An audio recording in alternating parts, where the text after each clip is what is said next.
Adelante, adelante.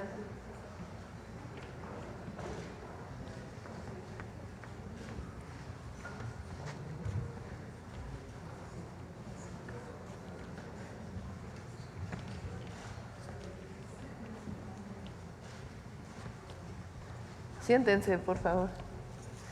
Bueno, hoy estamos de manteles largos.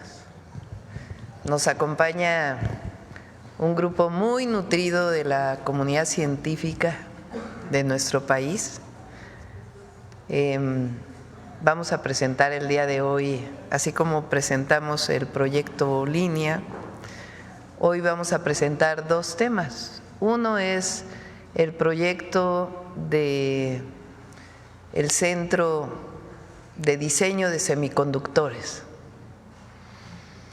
que ya nos van a platicar cuál va a ser su nombre. Y después están aquí Raquel Buenrostro y el doctor Santiago Nieto. Santiago es hoy director general del Instituto Mexicano de la Propiedad Industrial y nos van a presentar una modificación que vamos a hacer a la Ley de Registro de Patentes, que va a permitir el registro de más patentes, disminuir tiempos y varios temas que nos van a platicar. Entonces, le voy a dar la palabra a la doctora Rosaura, secretaria de Ciencia, Humanidades, Tecnología e Innovación, y después al doctor Edmundo Antonio Gutiérrez Domínguez, coordinador nacional del proyecto de semiconductores, y después Raquel Buenrostro y Santiago Nieto, pero voy a presentar a todos los que están aquí. Orgullo nacional, maestro Ramón Parra Michel, responsable en Guadalajara del Centro de Diseño. Alejandro Bautista Castillo, responsable en Puebla del Centro de Diseño. Alberto Sánchez Hernández, director general del INAOE, del Sinvestar, aquí me lo pusieron mal. David Sánchez de la Llave, director general del INAOE, ahora sí. Carlos Rubio González, director general del CIDESI. Cecilia Nogues Garrido, Instituto de Física de la UNAM. Leticia Torres Guerra, directora general del CIMAB. Alfonso Torres Jácome, responsable del Laboratorio de Semiconductores del INAOE. Celina Peña Guzmán, secretaria de Ciencias, Humanidades, Tecnología e Innovación de Puebla. Patricia Guzmán Velázquez, subsecretaria de Desarrollo Tecnológico, Vinculación e Innovación en Puebla. Cindy Blanco Ochoa, secretaria de Desarrollo Económico de Jalisco. Miguel Rocha Pérez, diseñador senior del INAOE. Y Rocío Jáuregui, Laboratorio Nacional de Materia Ultrafina e Información Cuántica de la UNAM. Bueno, vamos a dar paso a esta emocionante presentación. Adelante, Rosaura. Permiso, presidenta. Buenos días todas y todas.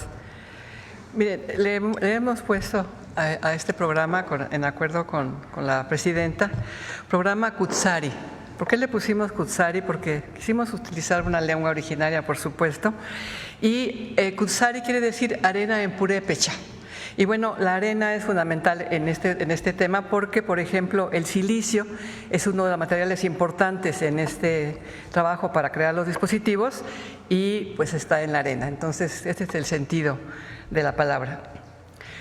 No se concibe la comodidad de la vida diaria sin dispositivos electrónicos que utilicen semiconductores. Ese es un tema de suma relevancia para la industria y la economía, y aunque se antoje meramente tecnológico, su desarrollo proviene de la física cuántica y se dispara con el nacimiento del transistor bipolar de contacto de punto de 1947, inventado por los físicos estadounidenses John Barden, Walter Brattain y William Shockley, quienes obtuvieron el Premio Nobel de Física en 1957 por sus investigaciones sobre la conducción eléctrica controlada mediante semiconductores. Este primer transistor es el ancestro de la electrónica moderna que reemplazó a los tubos de vacío conocidos como bulbos, que seguramente ya ustedes no los conocieron. Se trata de un… se decía, se fundió el bulbo y era un lío. Se trata de un claro ejemplo de cómo la ciencia básica, que busca el conocimiento por el saber mismo, no porque se vaya a aplicar y después se aplica, da lugar a los grandes adelantos tecnológicos.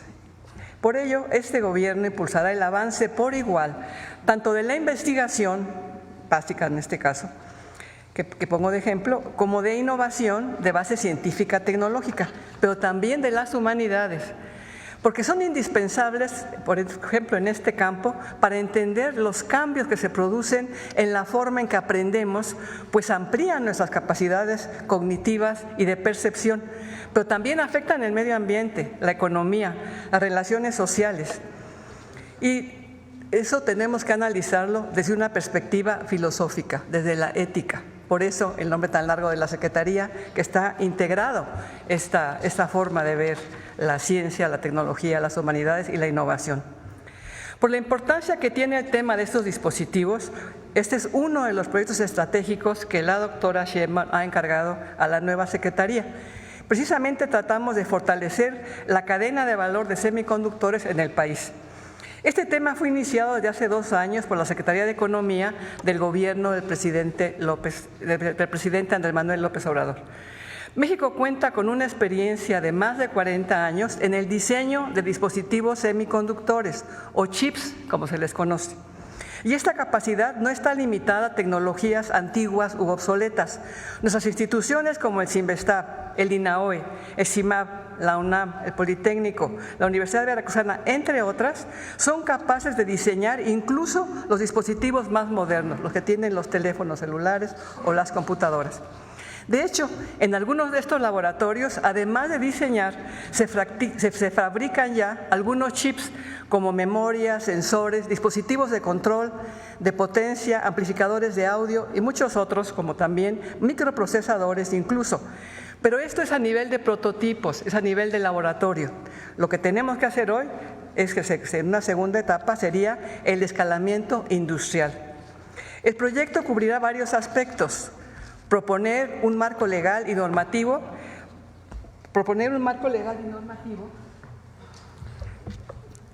para fortalecer la maduración y transferencia de tecnología en el tema. Promover ecosistemas que incluyan toda la cadena de proveeduría en polos de desarrollo. Incentivar la producción tecnológica en electrónica de semiconductores. En una primera etapa, como lo señaló la presidenta, se creará un centro de diseño que aproveche la experiencia de las personas científicas y tecnólogas mexicanas. Para una segunda etapa, se incursionará en la fabricación de chips tipo tradicional o legacy, como se dice su origen en inglés, para satisfacer la demanda nacional en la industria electrodoméstica, automotriz, equipos médicos, sensores y otros dispositivos estratégicos para el país. En este proyecto participan académicas y académicos muy reconocidos, que algunos de ellos nos acompañan, ya los presentó la doctora Sheinbaum. Yo aprovecho para dar las gracias por su presencia y por el trabajo que han realizado todos ellos para poder llegar a esta presentación, a construir este proyecto. Nos acompaña, ya los presentamos, solamente quisiera decirles que la misión que nos hemos planteado con este grupo de estas instituciones, encabezados por la Secretaría de Ciencia, Humanidades, Tecnología e Innovación, la misión que nos hemos planteado es consolidar las capacidades de desarrollo de dispositivos basados en semiconductores en México, mediante la creación de un centro de diseño con viabilidad comercial inmediata y a mediano plazo un centro de fabricación con una visión estratégica. Con el permiso de la presidenta, le voy a dar la palabra al mundo. Muchas gracias. Adelante.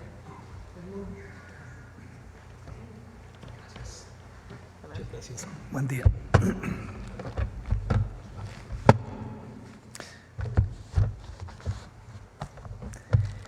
Voy a hacer uso de la tecnología para no quedarles mal. Justamente gracias a los semiconductores es que podemos tener este tipo de instrumentos y tecnología para tener esta comunicación el día de hoy.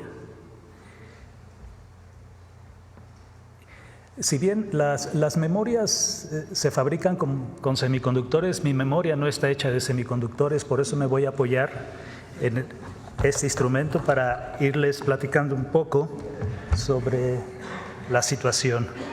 Bueno, muy buenos días a todas y todos.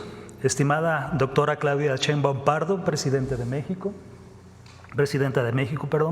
doctora Rosaura Ruiz Gutiérrez, secretaria de Ciencias, Humanidades, Tecnología e Innovación, la CECITI, estimados colegas directores, directoras, investigadoras, investigadores, representantes de gobiernos estatales, audiencia que nos escucha y ve aquí y de manera virtual. La misión, muy bien. Los circuitos integrados, comúnmente conocidos como chips, que se fabrican utilizando tecnologías basadas en materiales semiconductores, y de allí el nombre genérico que se utiliza para esta tecnología semiconductores, se han convertido en una componente presente transversalmente en casi todos los sectores industriales y en productos y servicios de uso cotidiano, lo que los ha llevado a convertirse en la tecnología en disputa estratégica y comercialmente a nivel global. En ese entorno global, México se prepara para participar activa y efectivamente en el desarrollo de la cadena de proveeduría de semiconductores, y por ello hemos establecido la misión de consolidar las capacidades de desarrollo de semiconductores en México mediante la creación de un centro de diseño con viabilidad comercial inmediata y a mediano plazo un centro de fabricación con una visión estratégica. La siguiente, por favor. ¿Cómo funciona la industria? La industria de semiconductores tiene una cadena de proveeduría de 3 eslabones. El primero de ellos consiste en el diseño de chips, lo cual se realiza con personal altamente capacitado, en general personal con posgrado, que define la función del circuito o sistema y mediante un software especializado convierte dicha función en un patrón geométrico para su posterior fabricación a nivel de oblea. Como se puede ver aquí, en esta oblea que les estoy mostrando, esta es una oblea de silicio de un proceso de fabricación de dispositivos semiconductores. Allí podrán ver una retícula con varios cuadritos, cada cuadrito corresponde a un chip. El segundo eslabón, la fabricación del diseño, es la más costosa de toda la cadena y consiste en la reproducción reticular de cada diseño individual a través de procesos químicos, fotolitográficos, mecánicos y térmicos que involucran el uso de más de 45 elementos de la tabla periódica. Esto les da una idea de la complejidad de una fábrica de dispositivos semiconductores. Estas fábricas, que pueden producir miles de obleas por semana, donde en cada oblea se reproduce el mismo chip en centenas o miles, llegan a costar desde los $300 millones, las tradicionales o tipo legacy, hasta cerca de 20,000 millones para las más avanzadas, las de alto rendimiento. En el tercer y último eslabón, cada uno de los chips se separan de manera individual de la oblea, se prueban, se encapsulan y se ensamblan. Aquí les voy a mostrar un ejemplo de uno de esos chips que ha sido separado individualmente de esta oblea y ha sido encapsulado en este tipo de formato que pueden en muchas ocasiones observar en algunas tarjetas. Una vez que tenemos el chip separado de manera individual, se tiene que desarrollar una aplicación en la cual se hace el ensamble y el encapsulamiento. Aquí está un ejemplo. Aquí pueden ver una tarjeta PCB, el chip que ha sido separado de la oblea está aquí y con esto tenemos ya una función. Ese es el tercer eslabón de la cadena de semiconductores y en la cual también se validan y se entregan al usuario final. Este eslabón, afortunadamente en México ya se encuentra desarrollado en parte por el sector industrial y de ello hay ejemplos en la frontera norte, occidente y otras regiones. como referencia para poder situarnos en el contexto global de los semiconductores. En el año 2024, las ventas globales de los semiconductores fueron del orden de $700,000 millones, dentro de los cuales el diseño agrega el 58% del valor total de la fabricación,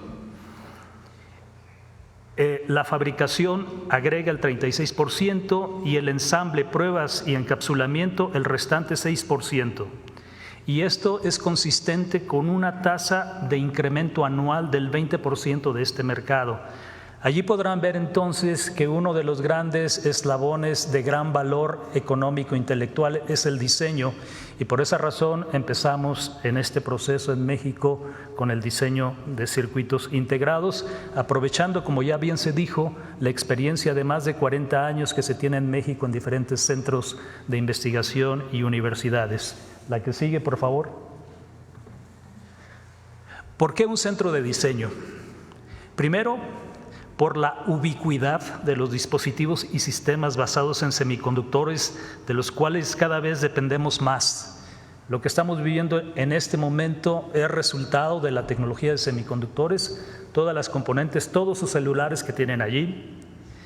Además, porque ya tenemos más de 4 décadas de inversión en investigación, desarrollo tecnológico y formación de personal a nivel de maestría y doctorado, principalmente en el Instituto Nacional de Astrofísica Óptica y Electrónica, el INAOE, el Centro de Investigación y Estudios Avanzados, el CINVESTAF, la Universidad Nacional Autónoma de México, la UNAM, el Instituto Politécnico Nacional, el IPN, pero también en varios otros centros públicos e instituciones de educación superior, porque se ha tenido y se tiene vinculación con el sector industrial a través de convenios específicos entre centros públicos y la industria, porque ya se tiene experiencia haciendo diseño de chips para instrumentos científicos con especificaciones de muy alto nivel.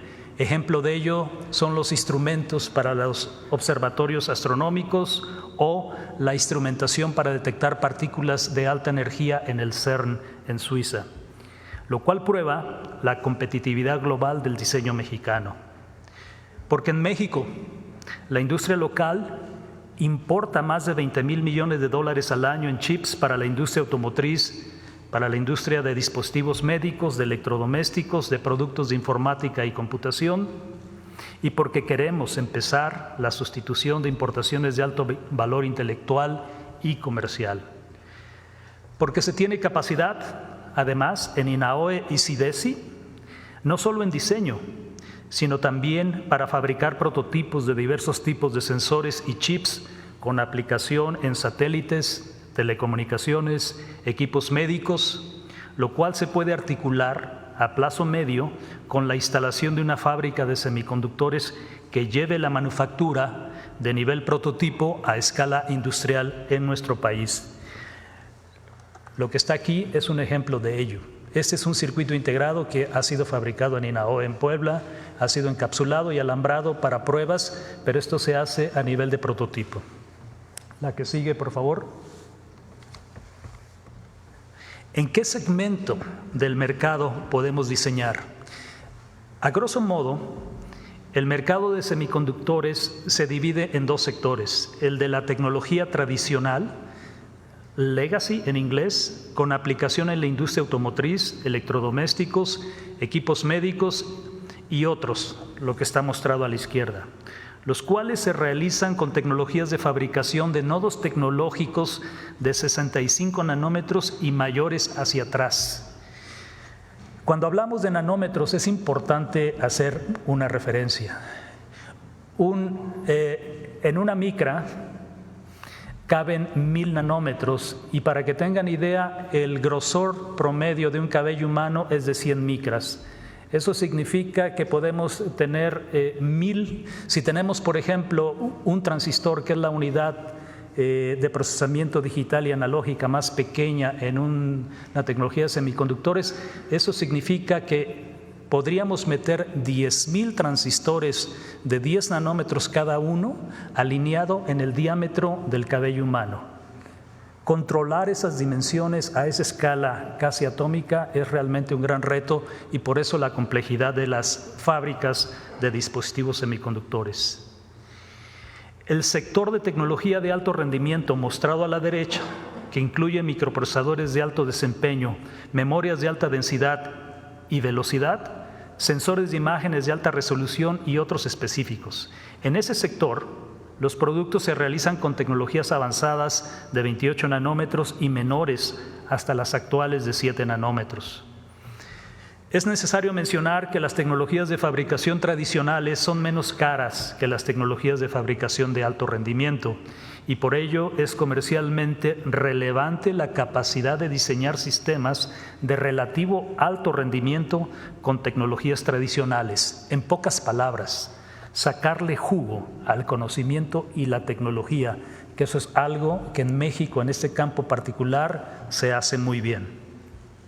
En México, las y los diseñadores han mostrado capacidad para diseñar en todo el rango de tecnologías disponibles y por ello el Centro de Diseño se enfocará en una primera instancia en proporcionar soluciones para el mercado local del sector tradicional, pero también para el global. Y cuando se tenga el centro de fabricación en México, entonces hará diseños que se realizarán en México enfocados a satisfacer las necesidades del mercado local con la intención de cubrir a nivel nacional los 3 eslabones hacia el año 2030. El centro de diseño, además de su capacidad para diseñar, está desarrollando un programa de capacitación acelerada de diseñadores, con lo cual se busca no solo consolidar el centro, sino proporcionar servicios de capacitación a otros centros de diseño, tanto del sector público como del privado. Y aquí quiero mencionar que ya tenemos noticia y tenemos petición de varios estados de la República para iniciar este programa de capacitación acelerada. Quiero hacer mención especial al apoyo que estamos recibiendo y recibiremos en esta primera etapa de los gobiernos del Estado de Puebla y Jalisco para la instalación de las unidades en Puebla y Guadalajara de este centro de diseño, al interés manifestado por otros estados para hacer lo mismo y, por supuesto, al decidido apoyo del Gobierno Federal de México. La que sigue, por favor. ¿Cuál es la estrategia?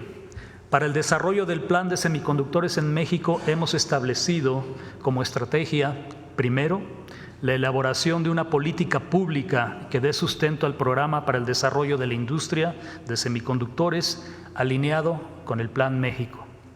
Esto incluye, como ya se mencionó en la misión, en una primera instancia para el año 2025, la creación del Centro de Diseño de Semiconductores Público con apoyo del Gobierno Federal y de instituciones académicas como el INAOE, Sinvestaf, UNAM, IPN, centros públicos y otras instituciones de educación superior. Consideramos que el centro de diseño estará consolidado en el año 2027. Toma tiempo porque estamos hablando de una tecnología de competitividad global. En una segunda instancia, hacia mediados del año 2026, la definición del modelo de fabricación de semiconductores más apropiado, es decir, considerar una empresa pública, privada o mixta. En este caso se está considerando una iniciativa del sector privado para montar una fábrica en México, la cual podría iniciar operaciones en el año 2026 y consolidarse hacia el año 2029. Y finalmente, cuando alcancemos la consolidación en los eslabones de diseño y fabricación, completar el tercer eslabón de ensamble, pruebas y empaquetamiento, con lo cual habremos establecido los 3 eslabones de la cadena de proveeduría de semiconductores hacia el año 2030. La que sigue, por favor.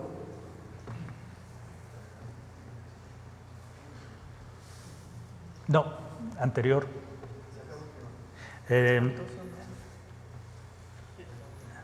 Muy bien, bueno, déjenme terminar entonces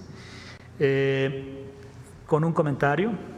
La sociedad humana tiene un comportamiento cíclico marcado por acontecimientos dramáticos, algunos, como las guerras o pandemias, o revolucionarios, otros.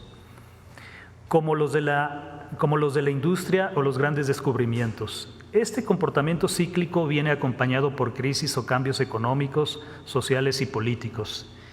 En estos tiempos estamos pasando por otro de esos ciclos marcados por las disputas comerciales y políticas. Un ejemplo de ello es la guerra de los semiconductores. Los semiconductores se han vuelto un elemento ubicuo que está definiendo la forma en que la gente se comunica, en la que se realizan transacciones comerciales, la forma en la que se administran los servicios, y será un elemento importante para hacer uso eficiente de la energía, de la producción de alimentos y de la conservación de nuestro planeta. Por ello, es ahora o nunca. Muchas gracias por su atención.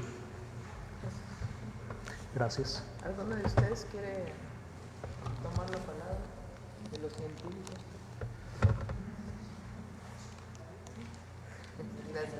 Muy bien, muchas gracias. ¿Sí, el director del INAO?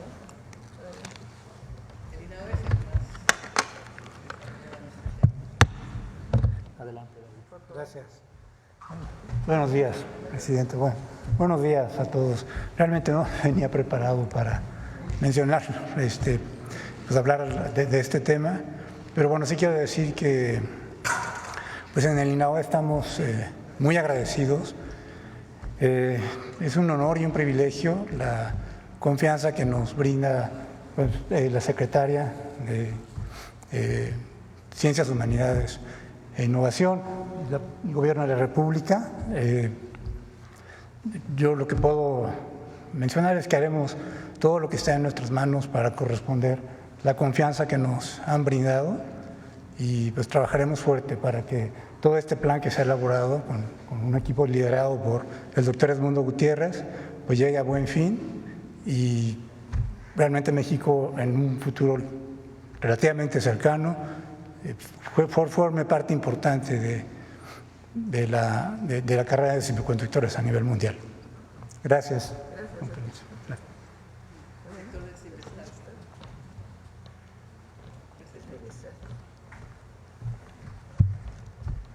Bueno, yo también haré uso de la tecnología, como dice el doctor Edmundo, porque mi memoria tampoco es tan buena como la de los semiconductores. Es para CIMESTAB un gran orgullo ser partícipe de esta iniciativa y vengo aquí con profunda responsabilidad representando a CIMESTAB. Como director general de CIMESTAB, nos honra mucho participar del lanzamiento de este centro de diseño, un proyecto de suma importancia, ¿no?, para nuestra nación hacia la autosuficiencia tecnológica y la competitividad global. Este centro representa un audaz paso adelante hacia el desarrollo estratégico del país. Durante más de 6 décadas, CIMESTAB ha participado en el desarrollo de ciencia y tecnología, en ciencias duras especialmente, y en los últimos 40 años en semiconductores. Desde finales de la década de los 80, nuestra unidad en Guadalajara, aquí tenemos representante al doctor Parra, ha sido pionera en el desarrollo de estos circuitos impresos o chips, formando profesionales altamente capacitados y formando empresas innovadoras en el sector. Este centro de tecnología de semiconductores, que se encuentra ya en la unidad Guadalajara de CIMESTAB, ha colaborado también con empresas nacionales e internacionales, ofreciendo servicios desde el diseño de PCBs y sistemas electrónicos. Esta historia de innovación y colaboración posiciona a la CIMESTAB como un actor clave en esta iniciativa nacional. El Centro de Diseño de Semiconductores, esta experiencia que usará la experiencia de CIMESTAB para fortalecer su participación en este centro para México. Este esfuerzo es crucial porque la industria de semiconductores se ha convertido en un sector fundamental para la economía global, como ya lo ha manifestado el doctor Edmundo, impulsando la innovación en áreas como la inteligencia artificial, la robótica, la Internet de las cosas y la automatización. Reconociendo el la creciente demanda global de semiconductores, México está en la posición para convertirse en un actor clave gracias a su ubicación global estratégica y a su creciente infraestructura y desarrollo. Nuestra visión es clara: establecer en México como líder en el diseño de innovación de semiconductores, y su Investap, usando toda su experiencia y capacidad acumulada en estos 40 años, pondrá todo su empeño para que este proyecto sea un éxito total.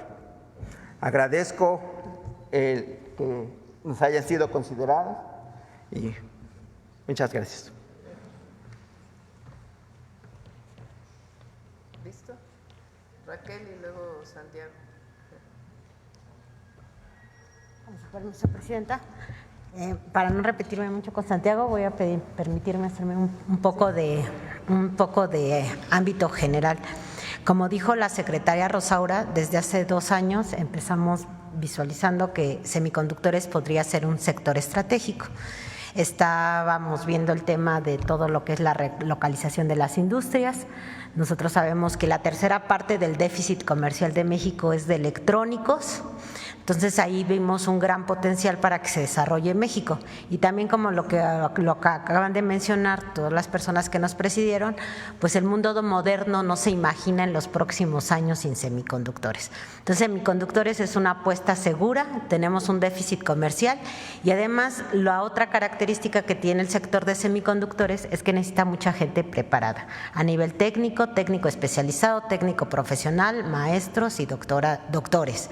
Entonces, esto también ofrece una buena parte de empleos de alto nivel para los mexicanos. Entonces, por eso se consideró como un sector que podíamos empezar estratégico y que agradecemos muchísimo a la doctora que le está dando a la presidenta un gran impulso como un sector estratégico.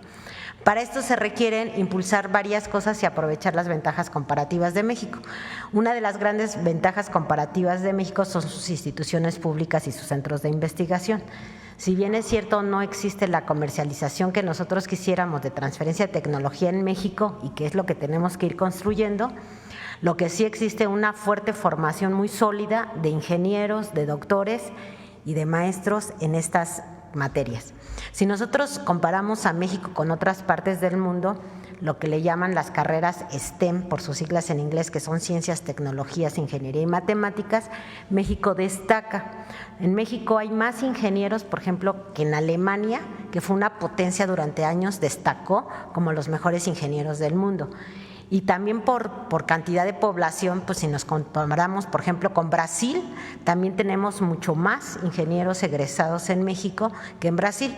Entonces, esto le da una gran oportunidad a México para desarrollar industria que requieran este tipo de profesiones. Si le agregamos la experiencia que han tenido estos institutos de mucho tiempo, como lo mencionó el doctor Edmundo, que tienen casi 4 décadas trabajando en materia de semiconductores, pues esto da una gran oportunidad y representa, digamos, tierra fértil para desarrollar esta industria. Y esta industria tiene que abarcar pues muchos sectores del gobierno y del Estado mexicano, y también del propio país, porque también mucha participación del sector privado. Se han desarrollado varias cosas en paralelo.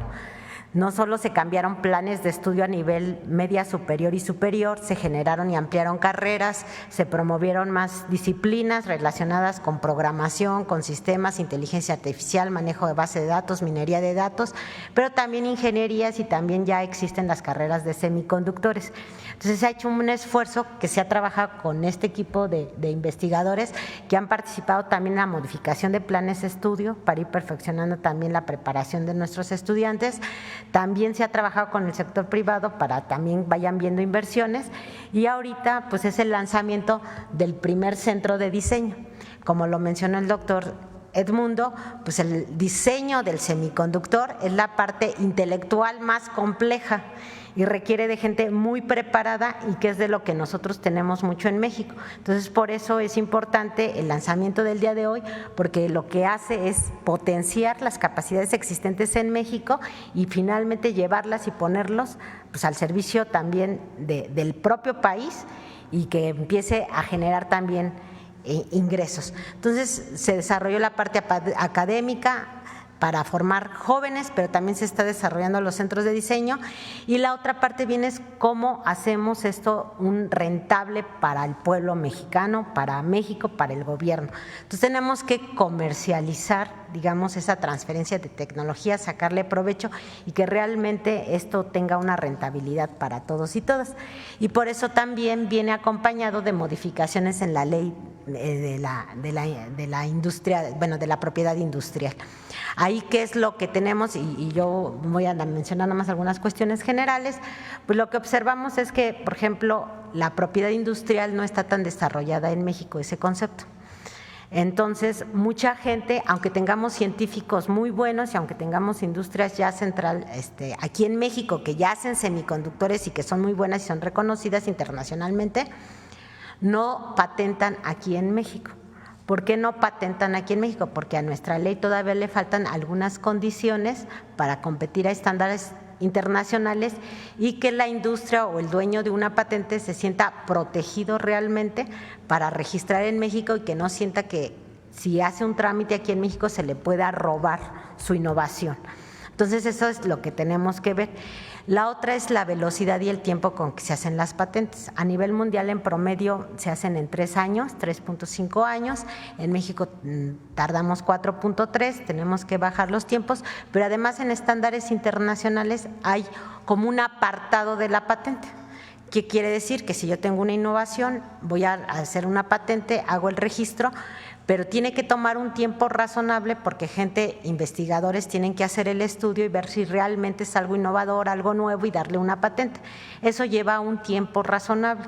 En ese tiempo, lo que puede suceder y que mucha gente le preocupa es que alguien se adelante, haga el registro y en alguna otra parte del mundo y en otra parte del mundo se reconozca antes su innovación y que pueda resultar un plagio, ¿no? Entonces lo que se hace es también se proponen modificaciones a la ley para ponerla a los estándares internacionales, que es decir, que haya como un derecho de apartado. Es decir, yo desde que voy y hago mi innovación, en ese momento queda registrado y tengo un periodo de 12 meses para que en ninguna parte del mundo lo puedan registrar como una innovación y no se robe. Entonces eso ya, en lugar de ir a patentar a otras partes del mundo, porque mucha gente aquí en México va al extranjero, pues que se haga aquí en México. Entonces, ahí ya voy a seguir le voy a dar la palabra a Santiago para que termine de platicarles las otras modificaciones.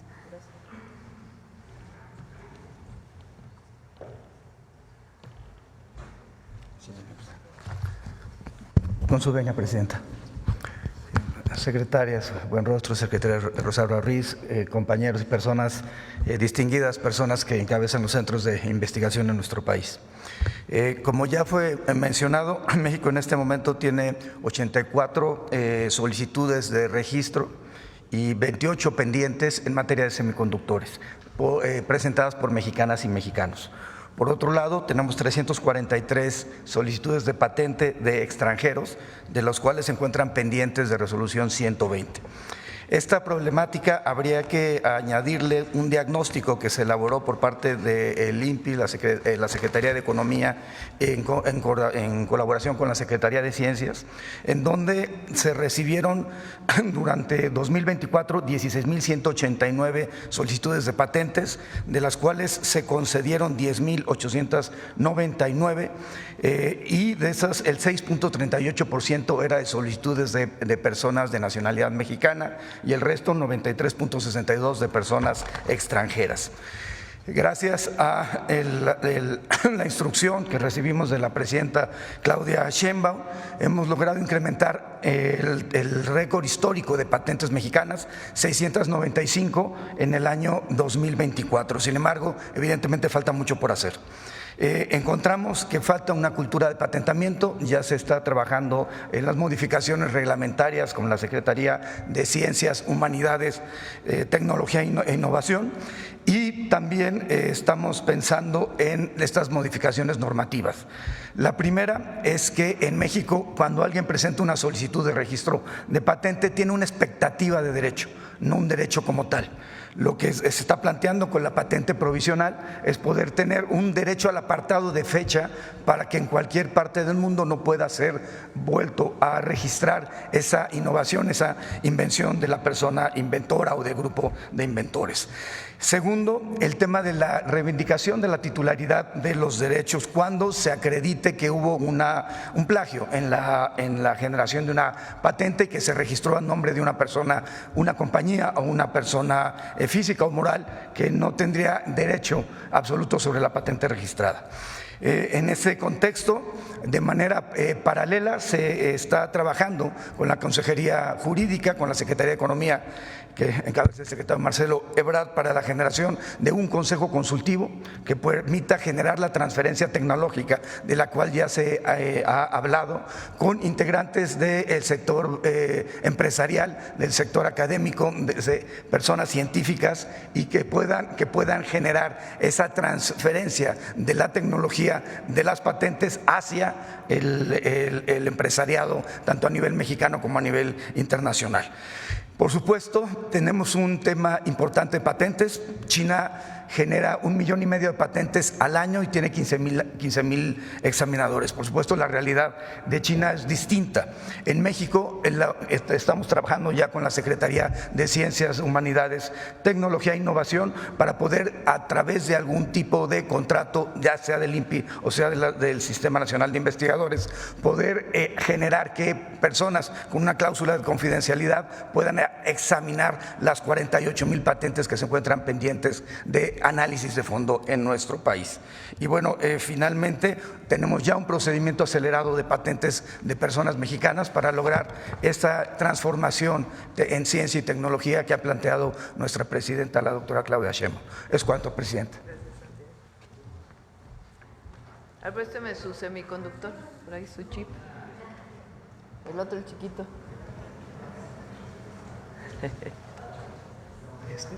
Sí, ¿este lo hicieron en el INAOE? Sí. Este es el del INAOE.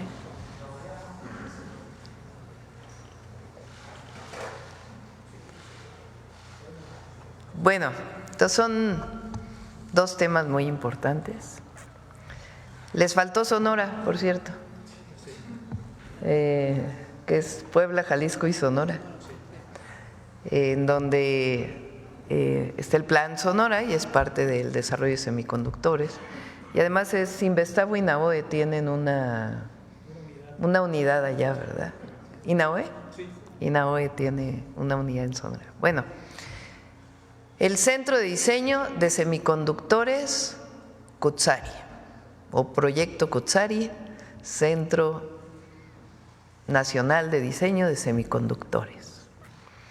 Es la unión de muchos científicos, desarrolladores tecnológicos, de instituciones públicas de educación superior, que van a poner toda su inteligencia, diseño, creatividad para generar nuevos diseños de semiconductores. Estos pues tienen que patentarse.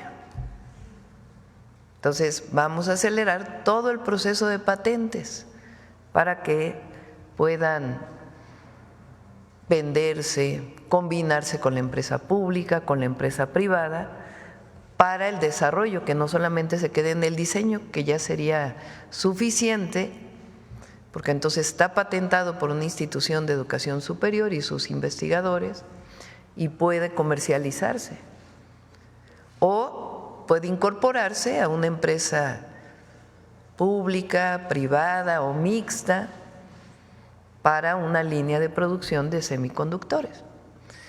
Es algo muy bueno para el país. Ya hay mucha investigación en México. Ahora lo que estamos haciendo pues es poniendo todas estas mentes juntas y se coordina a partir de 2 institutos de investigación, 2 centros de investigación, el INAOE y el CINVESTAV, con la participación de la UNAM también, algo del Politécnico y de otros investigadores que tengan desarrollos en este sentido y que puedan ponerse juntos. Entonces es parte de este proyecto de desarrollo nacional de desarrollo científico, de hacer de México una potencia científica y tecnológica. Ya hemos presentado el proyecto Línea y ahora presentamos este proyecto Cutzari, Centro Nacional de Diseño de Semiconductores. Bueno, ahora sí vamos a las preguntas. A ver, sobre el tema. Muchas gracias, presidenta. José Manuel Fuentes, de Capital 21, corazón de la capital. Preguntarle sobre el tema, ahorita me mencionaban el contexto internacional geopolítico de los chips. China, bueno, la empresa Huawei sacó un chip de 7 nanómetros. Preguntar de cuántos nanómetros va a ser ahora este chip que se va a producir en México. Sí, no es como bien lo presentó, si quiere comentarlo. Sí. No es una competencia de quién hace más pequeño. Gracias por la pregunta, porque nos da la oportunidad de explicar un poco este tema. Cuando se habla, por ejemplo, de geometrías mínimas y se habla de 7 nanómetros, en realidad no es la dimensión mínima del transistor, que es la unidad básica para construir un circuito.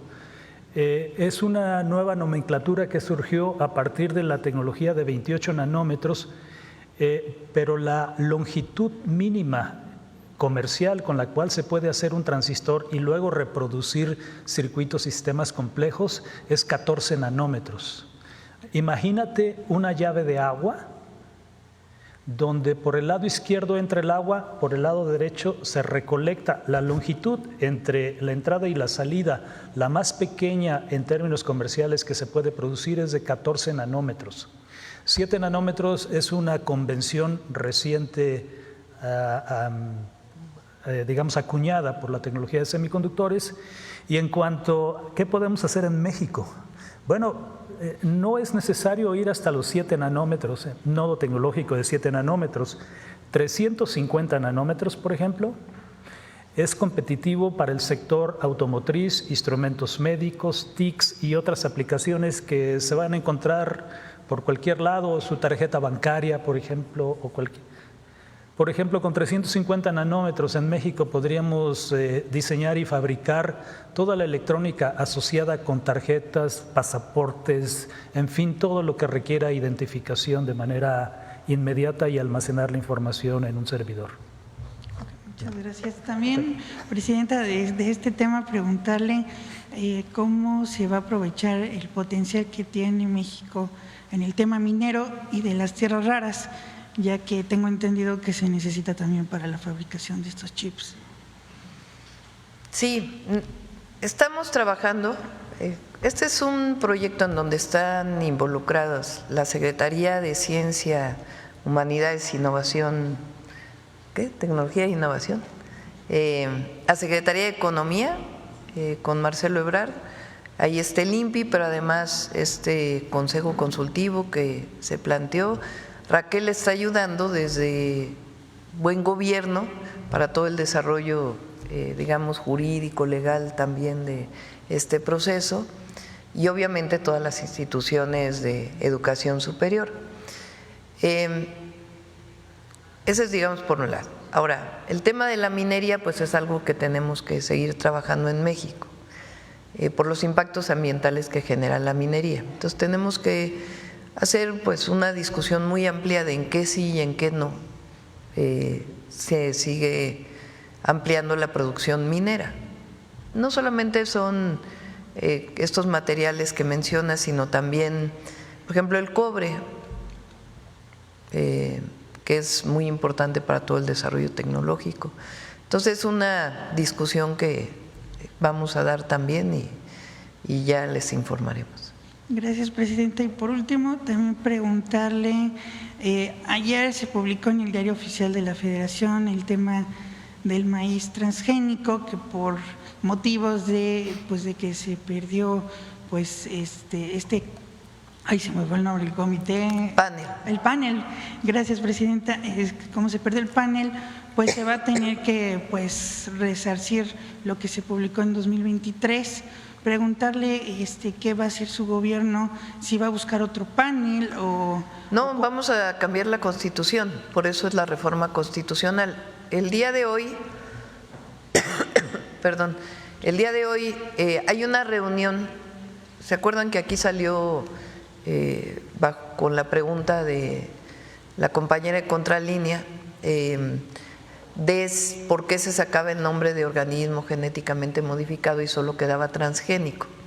Entonces, hay algunos compañeros y compañeras de pues este trabajo histórico que se ha hecho de Sin Maíz no hay país, que tienen algunos planteamientos de la reforma que se envió al Congreso. Entonces, el día de hoy hay una reunión con el secretario Sader, Medio Ambiente, Rosaura, para platicar con este grupo, este equipo, para tener la certeza pues de que se esté enviando adecuadamente esta reforma, que todos estemos de acuerdo y pues que sea constitucional el que los transgénicos, que no se pueda sembrar maíz transgénico en nuestro país. Muchas gracias, presidente.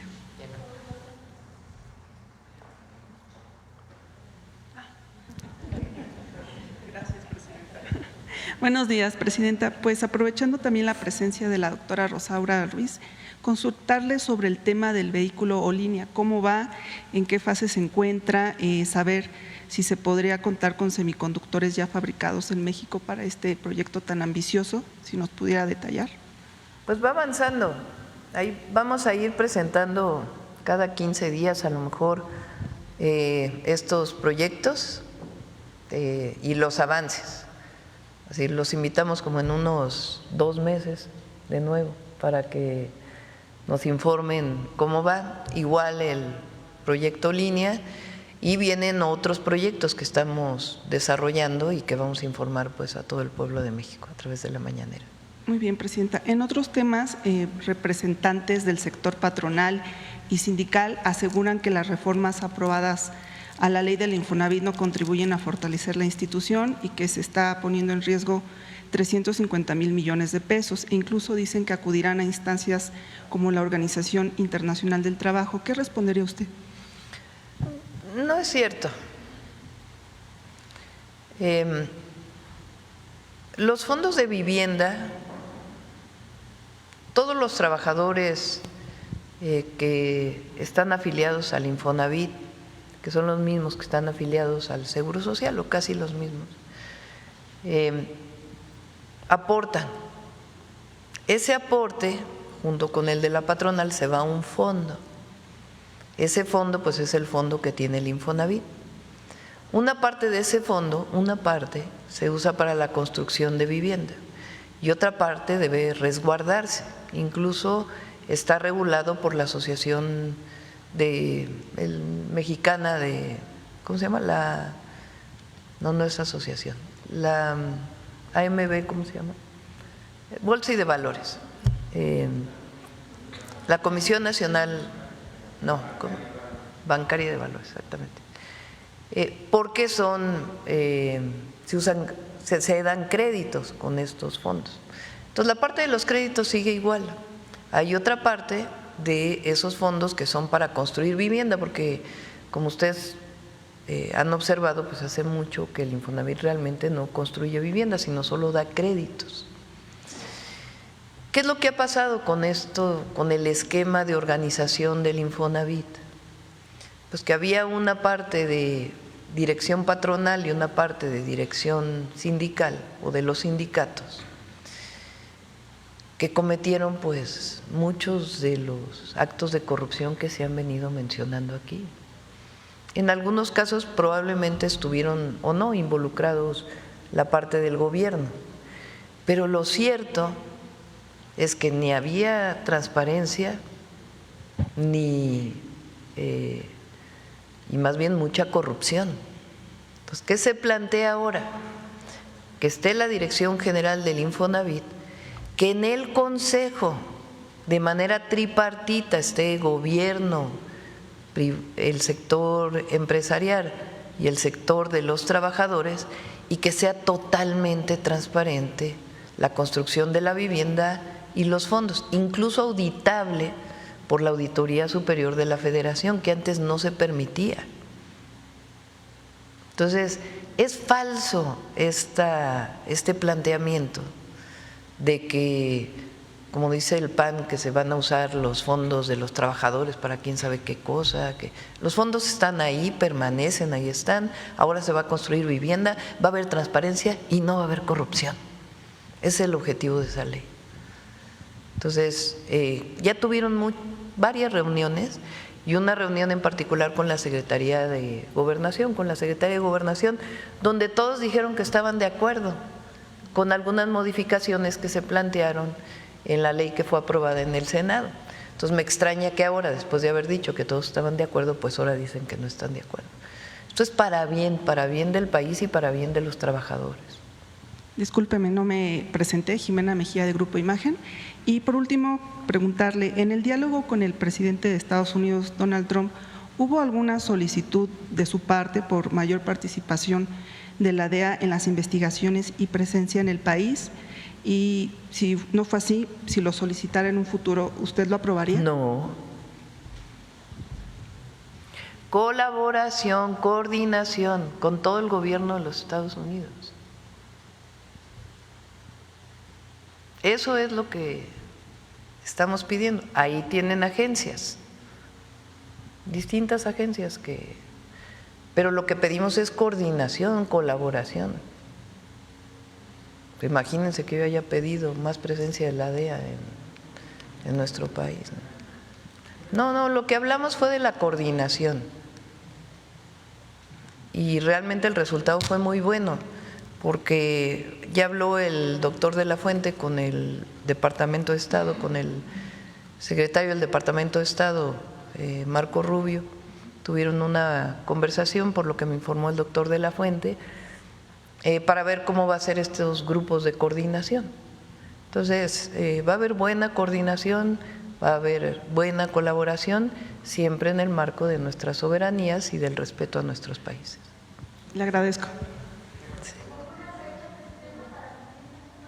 Ya les vamos a estar informando. Sí, adelante. Presidenta, qué gusto saludarla. Buen día a todas y todos. Mi nombre es Juan Carlos Sagredo, soy reportero de SICER, vengo del estado de Jalisco. Presidenta, Jalisco es el estado número 1 en la industria de semiconductores en México. Concentra actualmente el 70% de las empresas del sector. Este liderazgo no ocurrió de la noche a la mañana, es algo que viene desde los años 70 del siglo pasado. ¿Cómo estará participando Jalisco en este proyecto que acaban de anunciar? Y quisiera preguntarle también si el centro de diseño o el centro de construcción de semiconductores que se prevé a mediano plazo podría establecerse en Jalisco.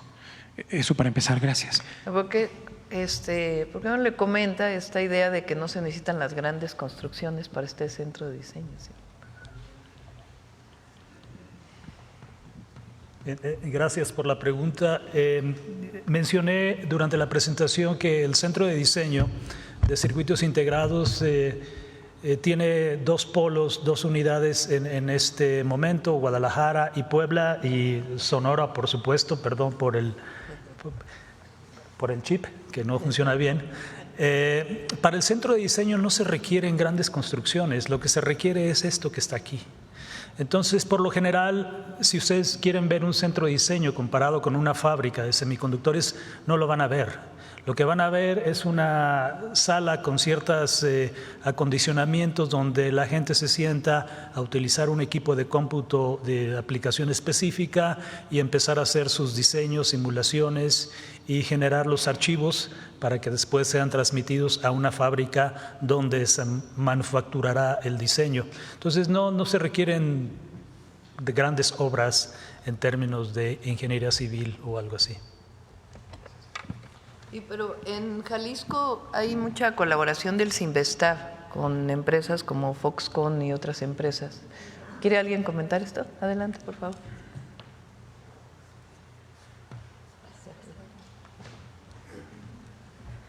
Buenos días, con su venia, Presidenta, y agradeciendo toda la colaboración que llevamos a cabo. Soy Cindy Blanco, secretaria de Desarrollo Económico del Estado de Jalisco, y comentarles que Bien lo decías, el 70% de la industria de semiconductores del país está en el estado de Jalisco y es interesante que el 90% de la etapa, se habló de 3 etapas, el doctor Edmundo Gutiérrez hablaba de 3 etapas, 3 eslabones. Hoy Jalisco tiene 2 de esos 3, que es la etapa de diseño y la etapa de ATP con la llegada de una empresa que es ASC Group, que recientemente anunció su llegada al estado.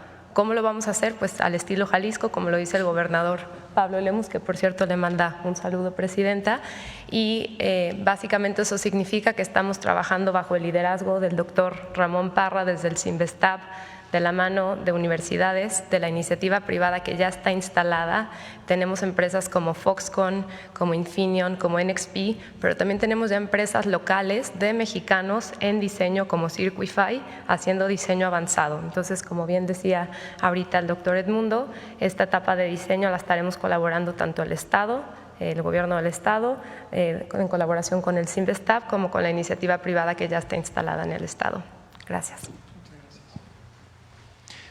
Presidenta, en otro tema, vengo a plantearle un asunto que afecta a miles de personas en más de 20 estados del país. Permítame darle el contexto. La Fiscalía de Jalisco identificó más de 26.500 números telefónicos de posibles víctimas de fraude en distintas ciudades de la República Mexicana. Las estafas fueron realizadas desde un falso call center descubierto el 14 de enero pasado en Guadalajara. Las autoridades catearon el inmueble y aseguraron libretas con los números telefónicos de posibles víctimas en Ciudad de México, Baja California Sur, Coahuila, Durango, Guanajuato, Guerrero, Hidalgo, Michoacán, Morelos, Nuevo León, Puebla, Querétaro, Quintana Roo, San Luis Potosí, Tabasco, Tamaulipas, Veracruz, Yucatán y Tlaxcala. Los estafadores obtenían información de las cuentas bancarias de sus víctimas, haciéndose pasar como empleados de instituciones financieras. Desde entonces, las autoridades de Jalisco realizan trabajos para localizar a los afectados y exhortarlos a que presenten su denuncia. Sin embargo, dada la cantidad de números telefónicos, no ha sido posible contactar a la totalidad de los afectados. La Fiscalía informó este lunes pasado que girará colaboraciones a sus homólogos en las diferentes entidades del país para que coadyuven a la localización de estas personas que pudieron ser víctimas de estafa. Presidenta, ¿la Federación puede hacer algo para apoyar en la localización de estas más de 26,000 posibles víctimas de fraude?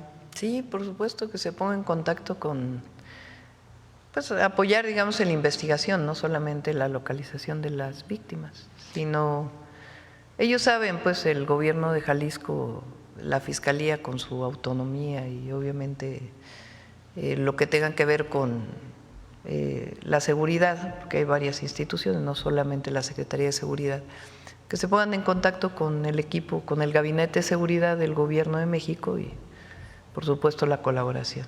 Presidenta, ¿es verdad que Jalisco es el estado que reporta más casos de este tipo? ¿Qué está ocurriendo en el país al respecto? Bueno, cuando fui jefa de gobierno se hizo una detención muy sonada de varios call centers en la ciudad, vinculados con extorsión, con fraude, con préstamos que se hacían y después llamados posteriores para generar miedo, digamos, en aquellas personas que de alguna manera habían caído en la solicitud de un préstamo. Entonces sí hay acciones en distintas entidades de la República. Hay que juntarlas para poder compartir información y tener mayores resultados. Finalmente, Presidenta, ¿cuándo regresa a Jalisco y qué temas estaría viendo en su próxima visita? Muchas gracias. Ya, pronto. Vamos a ir este fin de semana, vamos a Hidalgo a inaugurar un centro, un hospital, no un centro de salud, ¿no? Del ISSSTE. Y vamos a Michoacán ahora, el sábado, sobre temas del campo. El viernes en la tarde entregamos fertilizante, el sábado también vamos a entregar fertilizante, los fertilizantes gratuitos, y en la tarde en Michoacán vamos a las tiendas del bienestar, que ya las tiendas de ICONSA se están convirtiendo en tiendas del bienestar con un esquema distinto. Vamos a ir a supervisar, y el domingo es el evento de la Marcha de la Lealtad aquí en la Ciudad de México, en el Castillo de Chapultepec. sobre el tema, a ver, sobre el tema. Gracias, corazón. Gracias, Presidenta. Muy buenos días a todas, a todos, a todos. Liliana Noble de Pulso Saludable. Presidenta, sobre la colaboración con el mercado, hay empresas globales como Intel o Micron. ¿Estarían estas empresas interesadas, se han acercado con ustedes para ver si hay algún tipo de colaboración cuando esta casa de diseño ya esté en funcionamiento? Esa sería mi primera pregunta. De hecho, gracias. como bien mencionó la Secretaría de Economía de Jalisco, el Sinvestav, hay colaboración ya de diseño de semiconductores, no solo en Jalisco, en distintos lugares de la República, pero en particular en Jalisco con el Sinvestav.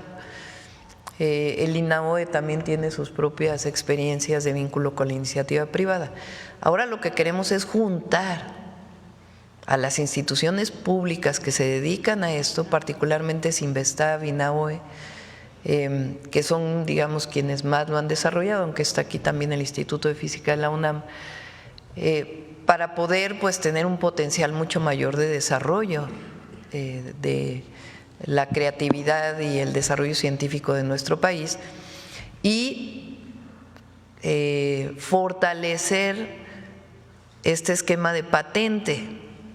La patente le da la certeza a quien inventó un proyecto de que va a poder siempre llevar, digamos, la marca, la patente de quien lo desarrolló, que nadie más pueda robarse esa idea, ese desarrollo tecnológico, ese desarrollo científico, ese nombre. Entonces, no solamente es que se patente, sino que esa patente incluso se pueda comercializar. Imagínense lo que podría llegar al Sinvestav de recursos económicos, a una institución pública o al INAOE o a la UNAM o a otras instituciones, al POLI, de acelerar el proceso de patente que se pueda comercializar, sea con empresas mixtas o empresas privadas, y que ese recurso de la patente y lo que tengan que pagar por la patente regrese a la institución pública, pues te permite todavía potenciar de mejor manera ese desarrollo.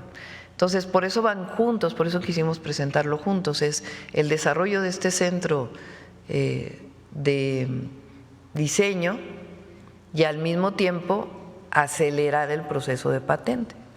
Presidente, y en ese sentido, ¿considera usted que esta creación de este centro de desarrollo de y diseño de semiconductores van a estrechar estos lazos, esta interacción comercial entre los socios comerciales más importantes del país y también enaltecer este llamado nearshoring de las empresas? Pues, como bien explican aquí, los semiconductores están hoy en prácticamente cualquier desarrollo tecnológico que utilicemos, desde lo más pequeño hasta lo más grande. Entonces, sí, la idea es que México no solo adquiera o no solo se instalen en México empresas que usan semiconductores, sino, si ustedes se acuerdan, en el Plan México uno de los objetivos pues es que la cadena productiva se desarrolle en nuestro país.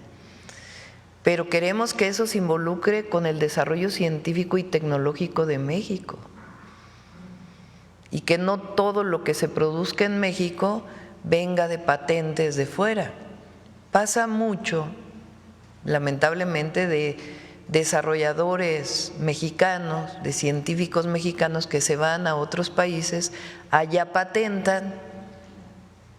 Y lo que queremos pues es impulsar el desarrollo científico y tecnológico, la innovación en nuestro país, para que esté involucrada también, y no solo con la empresa nacional, sino la empresa internacional, que México puede decir este chip que se desarrolló en una institución de educación superior, de investigación, pues es parte, fue un mexicano quien inventó la televisión a color. Sí. Entonces, ¿por qué no nosotros podemos impulsar el desarrollo científico y tecnológico en México? Sí requiere tiempo, no es un asunto de un año y al otro año está todo lo demás. los países le ha tocado tiempo, pero nosotros no tenemos por qué cerrarnos esa posibilidad, que además nos da una enorme soberanía y riqueza en el desarrollo de nuestro país. Entonces ese es el objetivo con Olinia, con semiconductores y otros desarrollos tecnológicos que estamos planteando. Y también hay que decirlo, ya lo vamos a presentar, porque una parte es el desarrollo tecnológico, pero la otra parte también es el desarrollo del conocimiento, en historia, en filosofía, que también es fundamental, que a lo mejor no se muestra en una patente, pero sí en el desarrollo del conocimiento y de la recuperación también de nuestra memoria histórica. Presidente, y una de las utilidades que tienen justamente los semiconductores es para los asistentes cardíacos, los marcapasos. CIDESI, una de las empresas de esta secretaría, tiene desarrollos muy interesantes sobre medidores de glucosa, tiras reactivas para quien vive con diabetes mellitus. También tienen un diseño muy interesante, ya está en fase de estudio con pacientes en el instituto, en colaboración con el Instituto Nacional de Cardiología, para desarrollar un stent.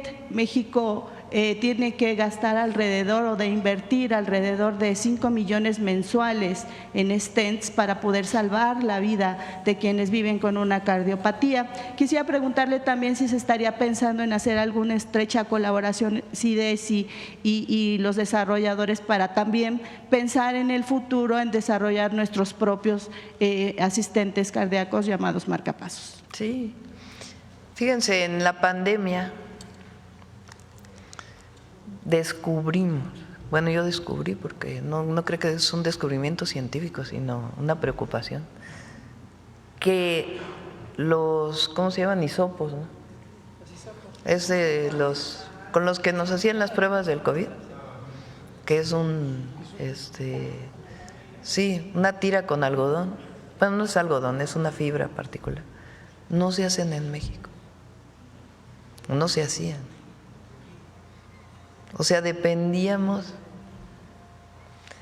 Cuando hubo el problema de los cubrebocas, que recuerden que los médicos usaban cubrebocas pues con mucho mayor fineza para evitar el contagio, pues resulta que no se fabricaban en México. Entonces, Rosaura, que estaba en la Secretaría de Ciencia, muy rápidamente juntó a científicos, a una pequeña empresa, y se empezaron a producir cubrebocas para médicos. No me acuerdo cómo se llamaba la… bueno. Pues ahorita nos platica de los hisopos. Y entonces empezamos a fabricar en la Ciudad de México, en Xochimilco, estos cubrebocas, que fueron muy importantes en un momento donde pues había escasez, porque todo el mundo quería ese tipo de cubrebocas. Entonces no tenemos por qué en un momento de emergencia desarrollar todo, sino desde ahora. No sé si quieran platicar la directora la investigadora del Instituto de Física de la UNAM de esta experiencia. Ellos también hicieron otros cubrebocas y los hisopos. Sí, adelante. Directora. Adelante. Muchas gracias, presidenta. Sí, buenos días.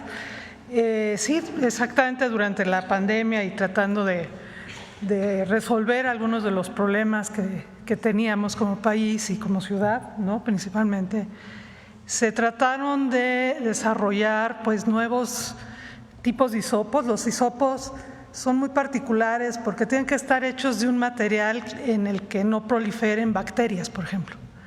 Entonces, están hechos de materiales particulares y desde la UNAM nos dedicamos a diseñar diferentes tipos de hisopos porque tienen que ser flexibles, no se deben de contaminar y se realizaron por medio de impresión de 3D. Con esto se hicieron también hisopos para uso infantil, que tampoco existía en el mercado, y pues como ustedes de seguro lo sintieron, pues no es algo muy adecuado para un niño, ¿no? Si no es para un adulto, pues mucho menos para un niño o niña.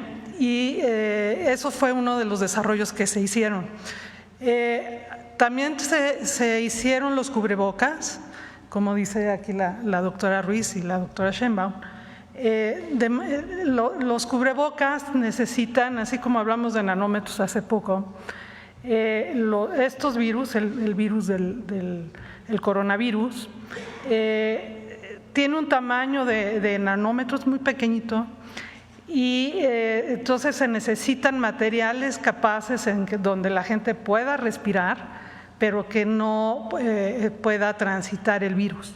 Entonces se necesitan diferentes tipos de capas para que esto suceda. Y aquí fue muy interesante porque desde el Instituto de Física también desarrollamos una metodología nueva como para medir qué tanto transmite un cubrebocas o una mascarilla, qué tipo de partículas pueden pasar o no a través de microscopios electrónicos donde podemos ver cosas muy chiquitas. Y bueno, como esos hubo otros desarrollos. Gracias. Gracias. Y finalmente, Presidenta, quisiera saber cómo fue o cómo va el asunto de estos hospitales que tenían en concesión la iniciativa privada. Nos comentaba el expresidente Andrés Manuel López Obrador que ya se habían comprado algunos, pero todavía quedaban otros en estas negociaciones. No sé si forman parte de estos hospitales que nos ha venido a platicar aquí el director general Martí Batres. Eso sería todo. Gracias. Los que presentamos el martes son nuevos y son públicos, construcción con recursos públicos. En un caso pues es recursos del IMSS, en el IMSS Bienestar es recursos directamente del presupuesto de egresos de la Federación y en el ISSSTE igual, es principalmente aportación de recurso público, de recurso del presupuesto federal. Todavía quedan algunos hospitales de aquellas viejas APPs.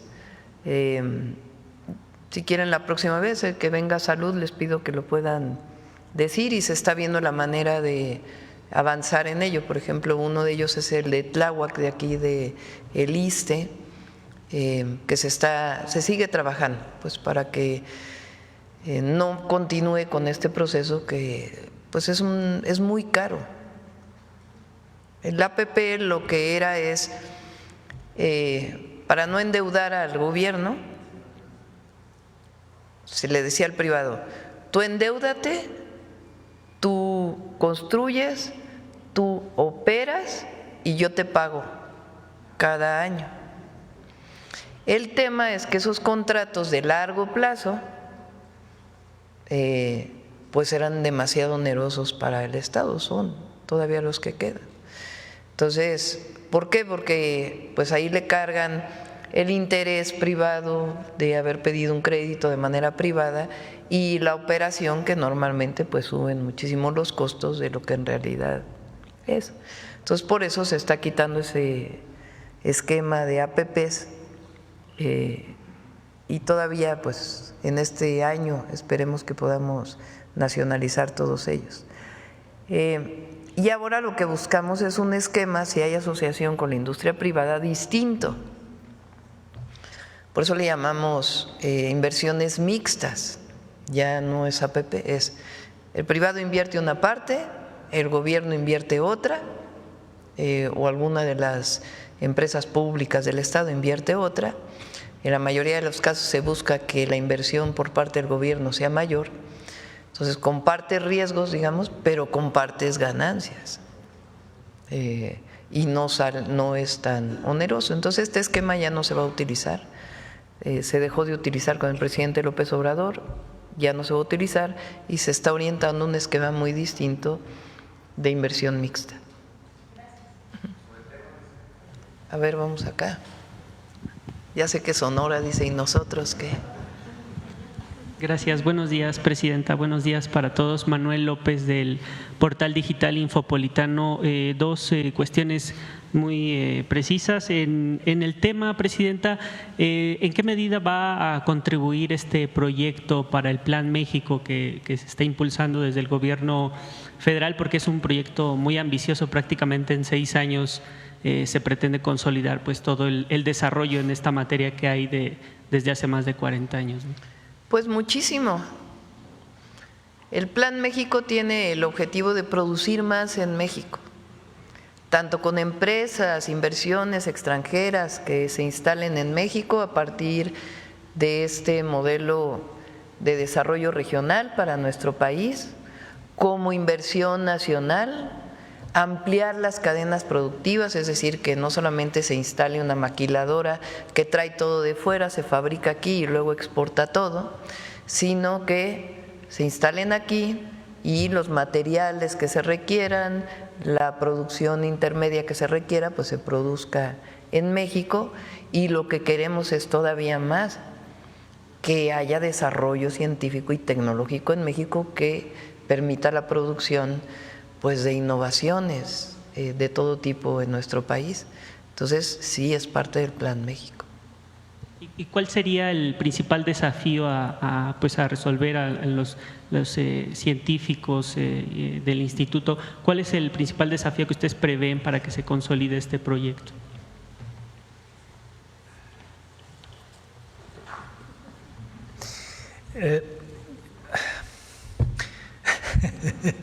El principal desafío en este momento es, si bien contamos con personal altamente capacitado y que es competitivo a nivel global, porque ya se ha demostrado en los últimos años, el principal reto es capacitar de manera acelerada personal que esté orientado hacia el diseño y fabricación de dispositivos semiconductores, de tal manera que podamos acomodarnos en un espacio de tiempo durante esta gestión y poder ser competitivos. Ese es el principal reto, lo cual significa que este centro de diseño y esta iniciativa de semiconductores, en términos generales, tendrá que asociarse con las instituciones de educación superior para generar programas que nos permitan capacitar gente de manera acelerada, pero no hay que olvidar algo muy importante: tenemos que seguir preparando ingenieros, maestros y doctores en ciencia, porque ellos van a ir supliendo de conocimiento nuevo que va a ir apoyándonos para el desarrollo de tecnologías avanzadas. Así que el principal reto que enfrentamos en este momento, y no solamente México, Estados Unidos y otros países, es la generación de profesionales con un alto nivel enfocado en la línea de semiconductores o en cualquier otra que se decida. Presidenta, si me lo permite también, en el tema del Estado de México, recientemente usted tuvo una gira en la zona oriente como parte de estos programas que tienen en los 10 municipios prioritarios en esta zona. Preguntarle, incluso también tuvo una reunión con alcaldes, ¿no?, de esta región de Nezahualcóyotl, Chimalhuacán, Valle de Chalco, en fin. Ahí, ¿cómo va el proceso de estos proyectos y cómo van estas reuniones? Incluso los alcaldes ayer de Nezahualcóyotl, creo, y los Reyes de la Paz sostuvieron una reunión con agua, han tenido ciertas reuniones. ¿Cómo van esos proyectos? Y sobre todo, ¿hay alguna fecha ya estimada para que la población vea ya cristalizadas estas obras, digamos, las primeras piedras, etcétera? Estamos trabajando con 10 municipios del Estado de México de la zona oriente, los más poblados. Después vamos a ir incorporando a otros, y los que tienen la característica de que prácticamente todo el municipio es urbano. ¿Qué objetivo tiene el proyecto? Es una zona que creció muchísimo, tiene cerca de 10 millones de habitantes.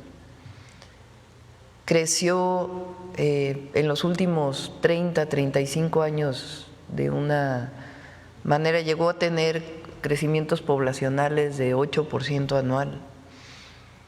Y el crecimiento poblacional no fue acompañado de servicios.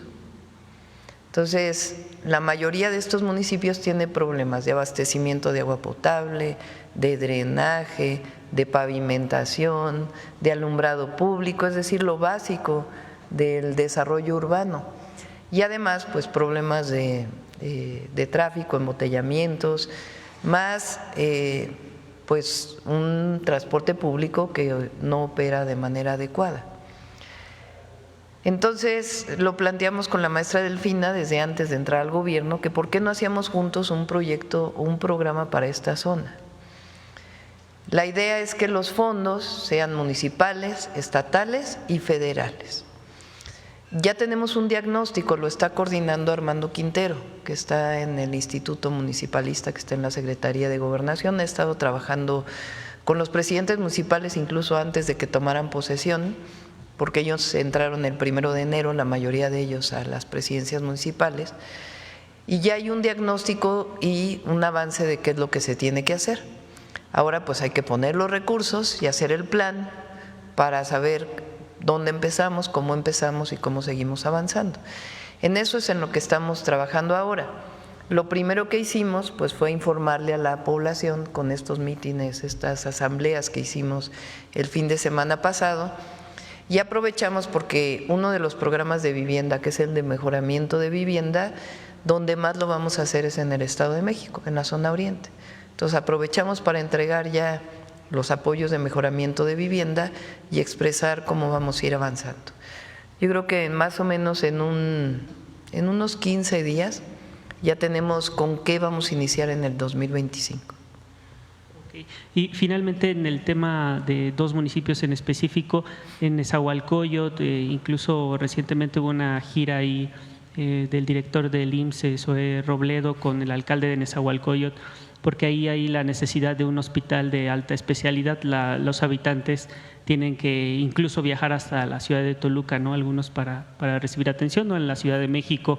Y en el tema de Chalco, ahí hay pues pendiente la construcción de un colector, de una solución final al tema de inundaciones, ¿no? Entonces, no sé si esos 2 proyectos también estén incluidos. Sí, lo de Chalco ya se está trabajando, son recursos que vamos a poner nosotros para pues avanzar muy rápidamente antes de la época de lluvias. Y en esa se está viendo el hospital de Zaragoza, que se cayó con el sismo del 2017, atendía principalmente Iztapalapa y a Nezahualcóyotl. Entonces, ahora el hospital que se está haciendo en Zaragoza tiene menos camas que el original, por distintas razones. Ahora hay una nueva normatividad distinta a la anterior, etcétera. Entonces, el objetivo es ver cómo se van a complementar. Entonces, estamos trabajando en ello. Entonces, son servicios urbanos, pero también salud, educación. Rosaura está trabajando en las escuelas Rosario Castellanos, Mario Delgado con Tania en las escuelas preparatorias que van a quedar en la zona oriente, que por cierto lo que anunciamos el lunes, que también es algo muy bueno, ya lo vamos a traer aquí a la mañanera, porque es cómo vamos a fortalecer la educación media superior, particularmente en el Valle de México, y desaparecer el examen del Comipems. Entonces, quedó ahí, como fue el mismo día del acuerdo con el gobierno de Estados Unidos, no se le dio tanto impulso, entonces ya lo vamos a traer aquí para que se conozca.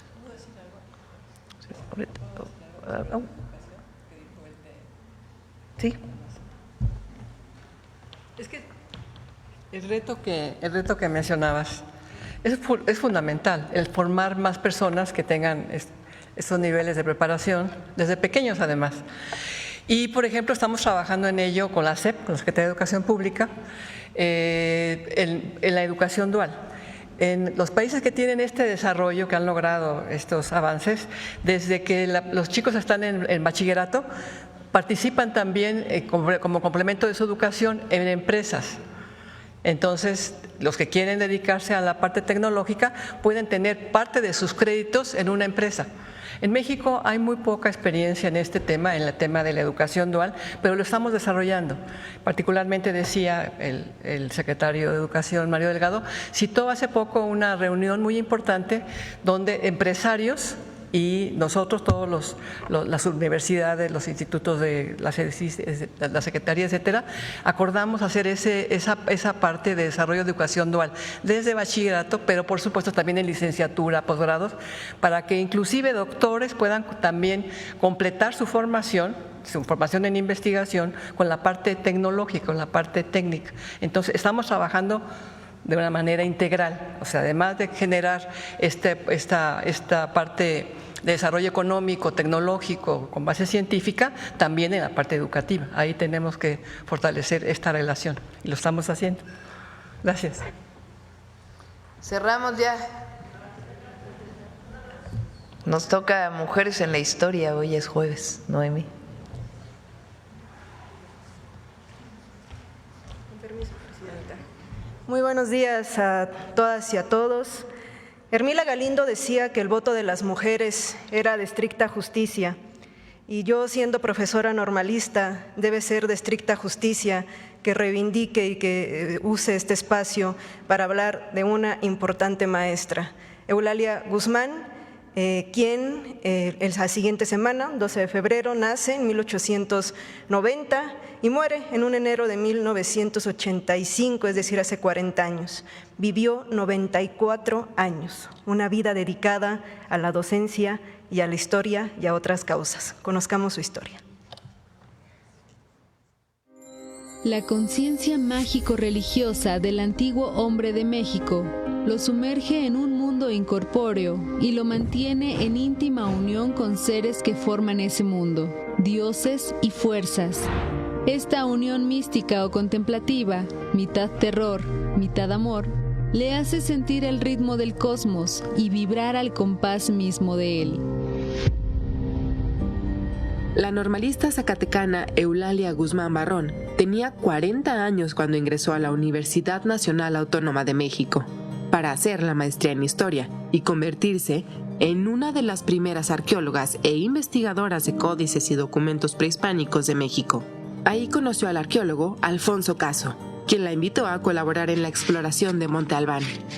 En su tesis de grado de maestría, reconocía, entre otras cosas, que este es el carácter fundamental del arte indígena, porque es mágico y religioso, por eso es rítmico, estilizado, ornamental y simbólico.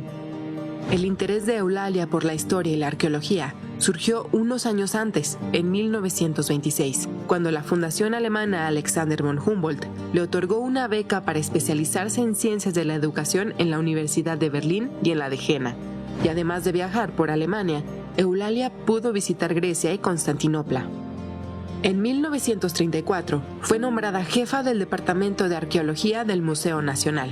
Eulalia Guzmán publicó diversos artículos en el Boletín del Museo Nacional, en los que dio a conocer los resultados de sus exploraciones arqueológicas, entre las que se destacaron las que realizó en la Mixteca Alta de Oaxaca, en Chiapas y en Morelos.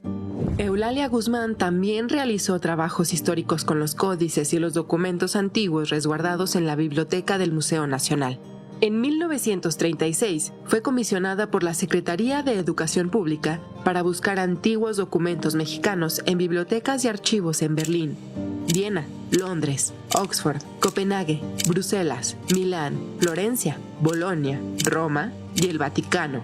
Permaneció en Europa hasta abril de 1940, recopilando una importante cantidad de fuentes sobre el México prehispánico. Vivió por temporadas en Alemania e Italia, donde también pudo constatar el estado de vigilancia, la degradación social y la crueldad del nazismo, que denunció en su libro Lo que vi y oí. Además de sus intereses académicos, Eulalia Guzmán siempre tuvo inquietudes políticas y sociales. Con tan solo 16 años, se unió al club político femenino Admiradoras de Juárez, para luchar junto a sufragistas como Hermila Galindo por la ciudadanía plena de las mujeres. También apoyó la causa antirreeleccionista y durante el gobierno de Francisco I. Madero estableció junto con otras normalistas un centro de alfabetización para obreras. Décadas después, Eulalia Guzmán participó junto con Vicente Lombardo Toledano, Narciso Bassols y otros políticos e intelectuales en la fundación del Partido Popular Socialista. Hacia finales de los años 40, Eulalia Guzmán se vio envuelta en una de las polémicas arqueológicas más intensas del siglo XX. Fue la encargada de la investigación y recuperación de lo que se creyó eran los restos del Tlatoán y Cuauhtémoc. No obstante, arqueólogos como Alfonso Caso y Jorge Acosta, amigos suyos, criticaron los hallazgos, afirmando que no había procedido de manera científica. Más tarde se comprobó que los restos no pertenecían al afamado Tlatoani, lo que impactó en el prestigio de Eulalia. A pesar de los ataques de sus detractores, su compromiso con la investigación y comprensión del mundo prehispánico, lo mismo que su activismo político y social, continuó hasta 1985, cuando falleció a los 94 años. Así es, maestra normalista, también dio clases en la Escuela Nacional de Maestros, fue jefa de las campañas de alfabetización impulsadas por José Vasconcelos con la reciente creada Secretaría de Educación Pública, fue enviada a Estados Unidos a trabajar sobre los métodos pedagógicos, regresa y toda esa innovación la convierte en inspectora de escuelas primarias y de enseñanza primaria y normal, es decir, toda una vida que además muy admirada por mí, es una gran inspiración porque compartimos dos pasiones, la docencia y la historia. Y bueno, finalmente, hace un momento la presidenta nos decía sobre el aniversario, la Marcha de la Lealtad el siguiente domingo. Bueno, Eulalia fue de las mujeres que trató de evitar con Huerta, no la recibe, pues el asesinato de Francisco I. Madero, y Eulalia junto con su maestra y otras mujeres se encargaron también de recuperar el cuerpo de Madero y además de todo, pues congregarse en su tumba para que no se viera afectada, ella congregada a través del grupo Admiradoras de Juárez, así es que involucrada en muchas causas y sin duda una gran maestra en la historia de la educación de nuestro país. Muchas gracias y excelente día. Gracias. Gracias, nos vemos mañana. Adiós. Ah, sí, cómo no, vénganse. Vénganse para acá todos. El chip. El chip.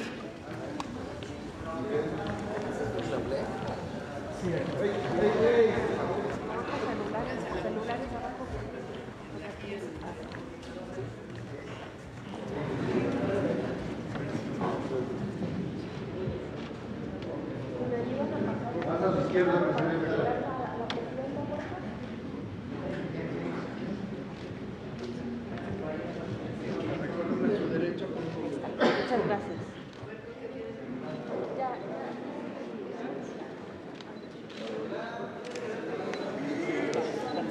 Acá primero.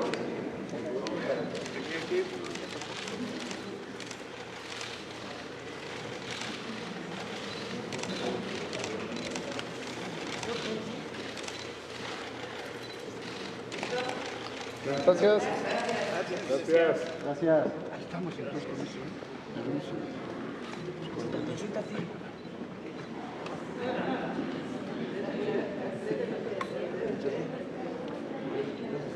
Mañana